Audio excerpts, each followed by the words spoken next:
In this lecture, we'll set up audio voice line tracks to properly activate in our master timeline.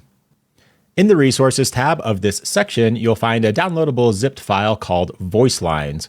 Go ahead and download, unzip that, and I'll save it to Imported Assets, GDTV Assets, and I'll put it right here directly in this folder. Dragging that in from another monitor, let's go ahead and import that folder. Inside this folder, you'll see 8 different voice lines recorded by yours truly and Rick, just ourselves being a little bit goofy and having some fun with this project. If you'd like to play any of the voice lines to give it a listen, you can click any voice line. And if it doesn't automatically appear here in the bottom right to click play, I think you just need to either scale this little section window up here, or maybe you just click it, there we go, and you can click the play line. Crikey, looks like you could use a hand. Well, hey, that sure sounds a lot like Rick. And hey, I could use a hand, appreciate it. Inside of this voice lines folder, you'll also see a text file. I've just taken the time to write out each individual text line, not only so you can read it without actually having to listen to each individual voice line, especially throughout this recording, but a little bit later on, we'll be able to copy paste the voice lines and display it on our UI canvas when they're being said using our timeline. And I've gone ahead and named these characters Nepitz and Kier. Those astute enough to notice, it's just Stephen and Rick spelled backwards.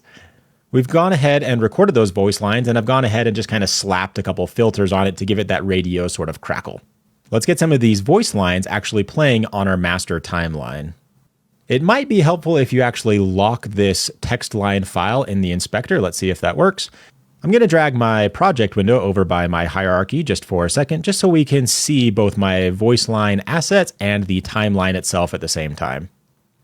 Let's go ahead and drag one of these audio files directly onto our timeline. So dragging it on here, and bada bing, bada boom, voila! If you were to actually press play or just play the game, Crikey, looks like you could use a hand. There you go. Thanks, Rick. We've now got our voice lines properly playing on our timeline. Using these 8 different voice lines, I'm going to create a story of gameplay that's going to last about 60 seconds worth of gameplay or so. We've got our player ship here. I'm going to actually bank it around these first 2 terrains and kind of take more or less this path. If I need a little bit more room, I'll go ahead and add terrain as needed.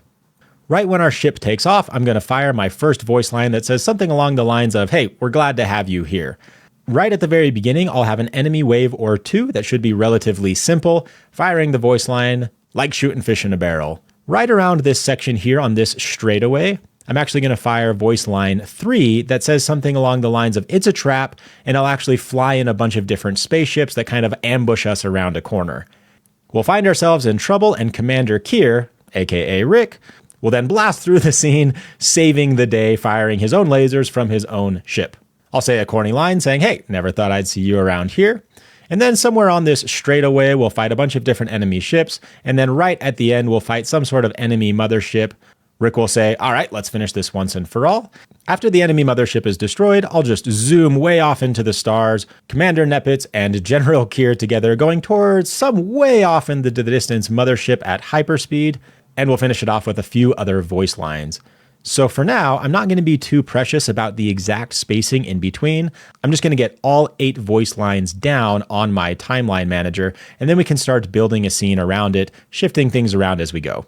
You can hit this plus icon and add a track group. It's very similar to something like an empty game object in your hierarchy. I'll go ahead and just name this one player. And I think it should let me just drag this all the way to the top. And underneath here, you guessed it, I'll drag in my player. I think you have to click and hold way off here in the very far left. And you don't even really have to do that one necessarily. I just think it looks a bit more organized, allowing us to completely collapse it all together. I'll add another one. For this one, we'll call it Enemy Waves.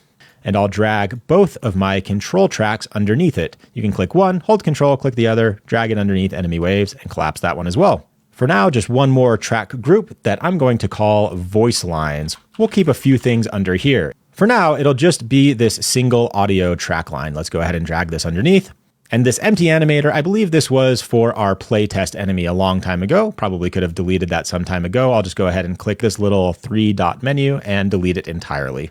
With that cleaned up, I'm going to drag in all 8 of my voice lines in order using our text file here.